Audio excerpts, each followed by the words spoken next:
Shalom anak muda. Hai kelas 9. Tentunya kalian semua adalah anak-anak muda.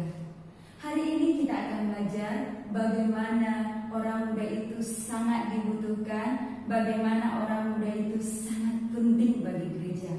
Gereja dan orang muda. Orang muda adalah tiang gereja, penopang gereja. Tanpa kalian, bagaimana gereja bisa bertumbuh? Bagaimana gereja bisa berkembang? Bagaimana gereja tetap bertahan? Nah, tunggu apa lagi?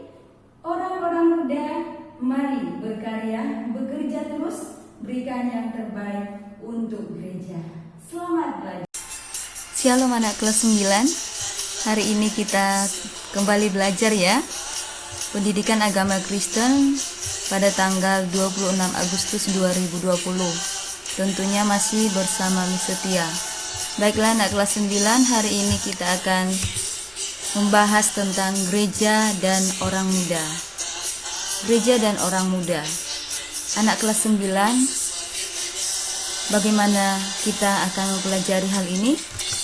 Mari kita simak. Anak muda, gereja sangat membutuhkanmu. Tuhan Yesus sangat membutuhkanmu menjadi tim kerjanya Tuhan. Kenapa Tuhan senang memakai dan memanggil orang muda untuk menjadi pelayan Tuhan? Yang pertama, karena orang muda itu adalah orang yang semangat, memiliki potensi, cerdas, dan bisa diandalkan. Benar ya anak muda? Tentunya kalian semua anak-anak kelas 9 punya semangat, punya potensi yang sangat besar, punya kecerdasan yang sangat tinggi dan bisa diandalkan. Dalam 1 Timotius 4 ayat 12 dikatakan, jangan seorang pun menganggap engkau rendah karena engkau muda. Jadilah teladan bagi orang-orang percaya dalam perkataanmu, dalam tingkah lakumu, dalam kasihmu, dalam kesetiaanmu, dan dalam kesucianmu. Ini adalah perintah Tuhan untuk kita semua orang muda. Anak kelas 9, perhatikan. Pada pembahasan ini kita akan menyinggung sedikit tentang tokoh Alkitab, di mana Allah memakai, Tuhan Yesus memakai orang muda untuk melayani Tuhan. Yang pertama adalah Samuel. Hana adalah ibu Samuel. Samuel sangat lama dinantikan oleh kedua orang tuanya, tetapi Hana berjanji akan mempersembahkan Samuel sebagai pelayan Tuhan seumur hidupnya, dan hal itu pun terjadi. Lalu ada Daud. Daud adalah anak bungsu atau anak ke-8 Isai. Sewaktu Allah meminta Samuel untuk pergi kepada Isai, yakni mau memilih raja untuk Israel, Daud sebagai gembala domba sedang menggembalakan domba pada waktu itu. Ketika itu Samuel memanggil anak-anak Isai dari anak pertama hingga anak yang ke-7, tetapi tak satu pun Allah memilih mereka. Tak satu pun yang cocok di mata Tuhan. Padahal Daud itu fisiknya tidak sama dengan kakak-kakaknya. Sedangkan dikatakan kakak-kakaknya itu berperawakan sangat bagus, tampan, sangat kuat. Bahkan untuk berperang mereka selalu diandalkan, dipanggil, dan diutus. Sedangkan dikatakan Daud adalah hanya sebagai gembala domba, ya. Tetapi waktu itu Daud dipanggil oleh ayahnya. Ketika Samuel melihat Daud yang masih kemerah-merahan, yang masih sangat muda ya, Allah pun berkata, itu dia Daud yang akan diurapi menjadi raja, ya. Anak-anak, kita melihat kembali ada Andreas. Andreas adalah murid Yesus ya. Ketika Andreas mengetahui tentang Yesus, dia tidak tinggal diam, tetapi dia memberitahukan kepada Petrus tentang Yesus, sehingga Petrus juga menjadi murid Yesus. Nah, anak kelas 9, bagaimana dengan kita semuanya? Kita pastinya sudah tahu tentang Tuhan Yesus, bukan? Bagaimana? Apakah kita berdiam diri? Ataukah kita mau bertindak? Apakah kita mau meresponi dengan cara kita mengabarkan apa yang sudah kita ketahui tentang Yesus kepada orang lain, ya? Lalu Paulus yang dulunya dikenal sebagai Saulus, ya, dia menganiaya pengikut Kristus, tapi dia akhirnya berubah menjadi pelayan Tuhan seumur hidupnya. Dia mengabarkan Injil keselamatan kepada banyak orang. Dulunya Saulus sangat jahat di mata Tuhan, tetapi ketika Tuhan menjamah hati Saulus, dia pun bertobat dan menjadi pelayan Tuhan yang sangat setia, ya. Nah, mungkin di antara kita sama dengan Saulus. Bukan berarti kita menganiaya orang-orang yang mengenal Kristus seperti yang Saulus dituliskan di Alkitab, tetapi kita menjadi orang yang tidak peduli dengan sesama kita. Kita jahat kepada orang lain. Tetapi setelah Tuhan menjamah kita, kita harus tetap melanjutkan apa yang Tuhan minta kepada kita, yaitu untuk memberitakan Injil keselamatan kepada banyak orang. Lalu anak kelas 9 kita lanjut, kemudian ada Timotius. Timotius sejak kecil sudah sangat rajin, ya, beribadah, berdoa, dan membaca Alkitab. Dia dididik oleh ibunya, neneknya, yang pada akhirnya Timotius sungguh-sungguh melayani Tuhan sejak usia yang masih sangat muda. Nah, anak kelas 9 punya Alkitab tidak ya di rumah, ya? Pastinya, ya. Jangan kita selalu diminta membaca Alkitab, maka kita membacanya. Tapi sebenarnya Alkitab itu adalah buku kita pribadi kepada Tuhan, buku Tuhan untuk semua orang. Nah, jadi bagaimana hubungan kita kepada Tuhan akan semakin dalam kalau kita tidak membaca buku tersebut, yaitu Alkitab tadi. Nah, untuk pertumbuhan kita kepada Tuhan tentunya adalah kita harus rajin membaca Alkitab, ya. Juga berdoa, beribadah sungguh-sungguh di hadapan Tuhan. Nah, dikatakan Timotius sejak masih sangat muda dia sudah melayani Tuhan, bahkan dia dikatakan dia menjadi murid dari Paulus, ya. Nah, bagaimana kalian anak kelas 9? Sekalipun kalian masih sangat muda, kalian juga sudah bisa melakukan hal seperti apa yang dilakukan oleh Timotius, ya, yang sangat berdampak besar bagi sesamanya. Nah, anak kelas 9 hari ini Miss katakan, mungkin kalian bertanya, pelayanan apa sih yang bisa saya kerjakan untuk Tuhan?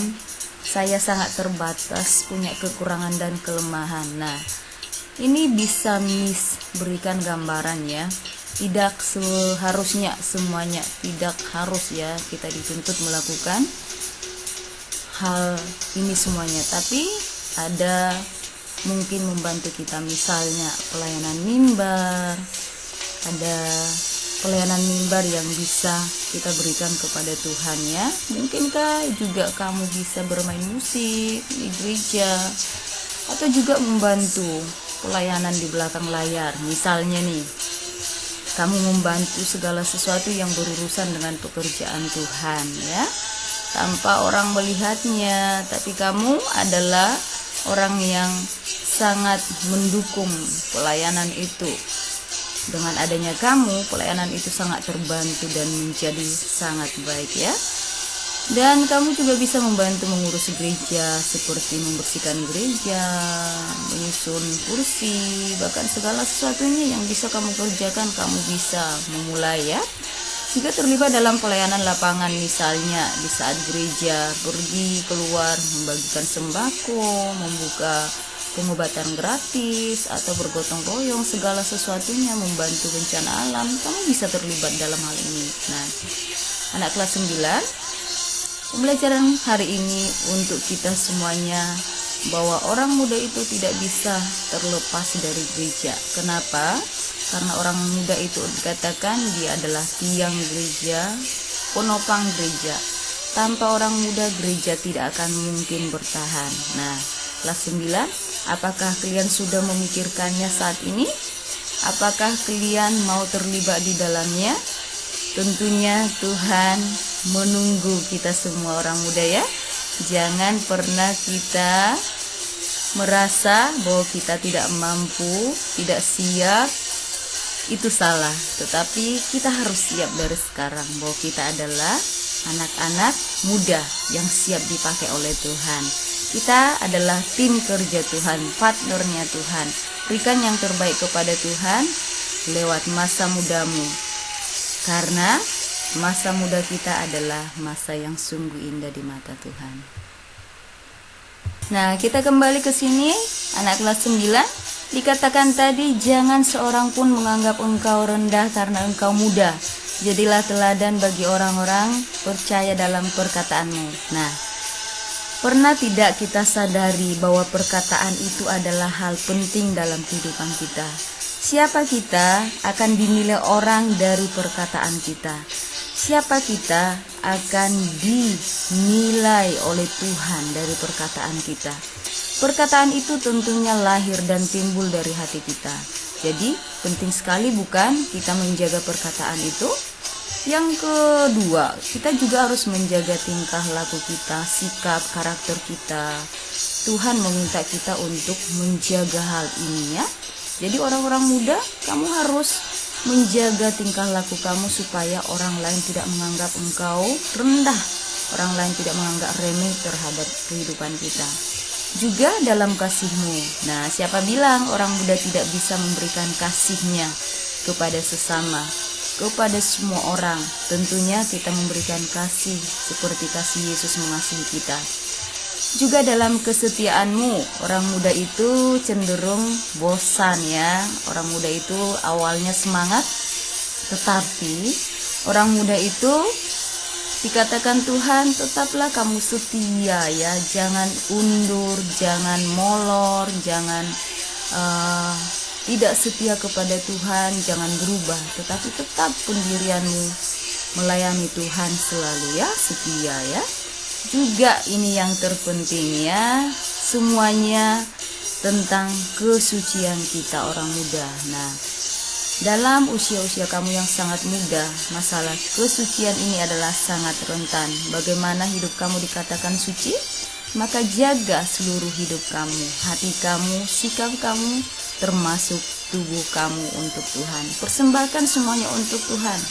Sebagai orang muda, tidak ada alasan bagi kita tidak bisa menjaga hal-hal ini untuk Tuhan. Nah, mari orang muda dari sekarang lakukan yang terbaik kepada Tuhan.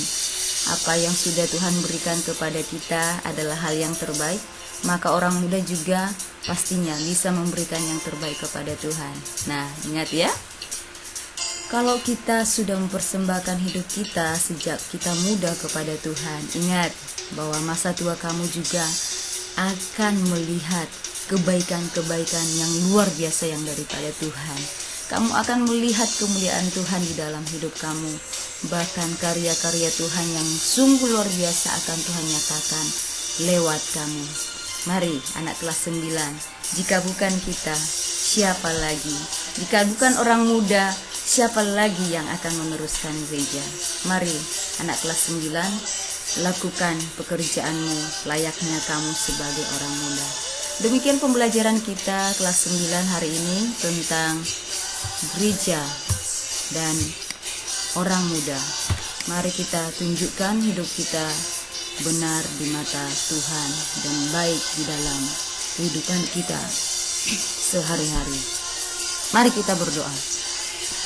Tuhan Yesus yang baik, kami bersyukur kepadamu di mana kami boleh menikmati segala berkat-berkat Tuhan yang Tuhan telah limpahkan dalam kehidupan kami hari lepas hari. Tuhan, Engkau mengingatkan kami sebagai orang muda bahwa kami sangat penting, sangat dibutuhkan oleh Tuhan untuk menopang gereja, untuk meneruskan gereja di tengah-tengah dunia ini. Oleh karena itu, berikan kami kesehatian, berikan kami kesatuan, semangat yang kuat yang daripada Tuhan, untuk kami boleh menjadi anak-anak muda yang siap melayani Tuhan di dalam gereja-Mu. Terima kasih Tuhan Yesus yang baik. Mampukan kami, tolong kami ya Tuhan. Di dalam nama Yesus kami bersyukur dan berdoa. Amin. Baiklah anak kelas 9, sampai di sini pembelajaran agama kita hari ini. Setia pamit. Kita akan bertemu di pembelajaran berikutnya. Tuhan kiranya memberkati kita semuanya. Shalom.